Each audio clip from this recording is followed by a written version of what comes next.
Picture kayo. Wala nga. Yung message lang po para sa naging result pa namin.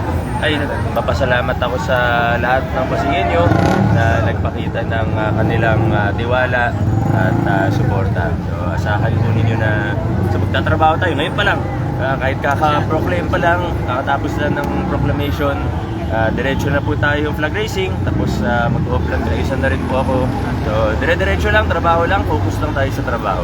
Sana tapos na yung mga kung ano-ano sa politika, trabaho po tayo. Ano po naman po masasabi Ay, niya na ito nga po na straight itong giting ng Pasig para sa... Ay, tingin ko malinaw na malinaw ang tinig ng mga Pasigueño.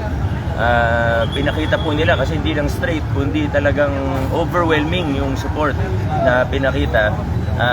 Ang interpretation ko po dito ay sinasabi ng Pasigueño na naniniwala sila sa direksyon na tinatahak natin ngayon bilang mga Pasigueño at bilang isang lokal na pamahalaan na rin, na ayaw na natin bumalik dun sa mga lumang kalakaran, ayaw na natin ng kickbackan, ayaw na natin ng lutong bidding, ayaw na natin ng maruming politika, ayaw na natin ng mga ganon. Ang gusto na natin yung makabagong politika, makabagong paggugobyerno, na yan po yung pinaglalaban natin. Yan yung pinaghihirapan natin na makamit. Malayo pa sa perpekto, tayo open, transparent nga eh. So, pag may pagkukulang, may pagkakamali, hindi yan pinagtatakpan. Pero importante, nasa tamang direksyon tayo at napakarami ng improvement.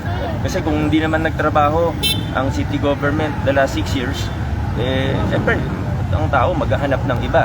Pero kung pinapakita natin na ito yung nasa tamang direksyon tayo, mukhang sumasang-ayon ng mga Pasigueño. Kaya muli po, ako'y taos-puso nagpapasalamat sa bawat isa na nagpakita ng kanilang suporta. Salamat sa bawat isang Pasigueño na patuloy na nagtitiwala sa ating lokal na pamahalaan. Maraming salamat at God bless Pasig City. Napakalayo po kasi ng gap dun sa boto. How meaningful is this for you given that this is your third year? Sa akin yun nga po, it's a validation that what we are doing and what we are fighting for is what the people want. Na hindi ito basta may naisip lang ako isang araw tapos so ito na yung gagawin or ito na yung sasabihin. Hindi po. Ito yung talagang, ito yung gusto ng mga Pasigueño. Tingin ko sa resulta ng halalan na ito, napakita natin ito overwhelmingly. So again, thank you, and asahan po ng bawat isa na sa magtatrabaho tayo. Kung ano yung maganda na, pagagandahin pa natin. Kung ano yung nag-improve na ng konti, lalo pa nating i-improve. Kung ano yung nasimulan na, paigtingin pa po natin. Lalo na ang focus natin ngayon sa susunod na 3 taon ay kung paano makakasiguro na yung mga naging reforma natin itong nakaraang mga taon ay magiging permanente o magiging pangmatagalan, na hindi siya, siguraduhin natin na hindi siya nakasentro sa akin o sa kahit sinong tao, pero kailangan maging totoo. Yung lagi kong sinasabi, totoo, malalim, pangmatagalan. Let's institutionalize the reforms that we have started, and we can do that if we will work together as Pasigueños. So safe to say that's the legacy you want to do? Yun po talaga. Yan po talaga yung gusto natin.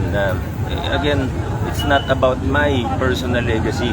It's about what we will leave behind. Na after the 9 years, after my 3 terms, iiwan ko yung gobyerno natin na mas maayos kesa nung nagsimula tayo, na malaki yung improvement, na maraming magandang nangyari.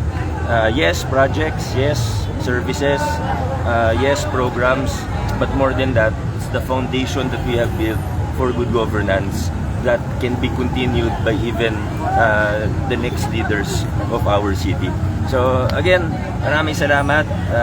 Kailangan ko na po umakyat, saglit lang ako sa opisina. Maraming salamat. God bless po sa inyo. Siguro napagod din kayo, pero nandiyan pa rin. Thank you. God bless po. Salamat. Thank you. Congrats, Leo! Congrats, Congrats! Maraming salamat.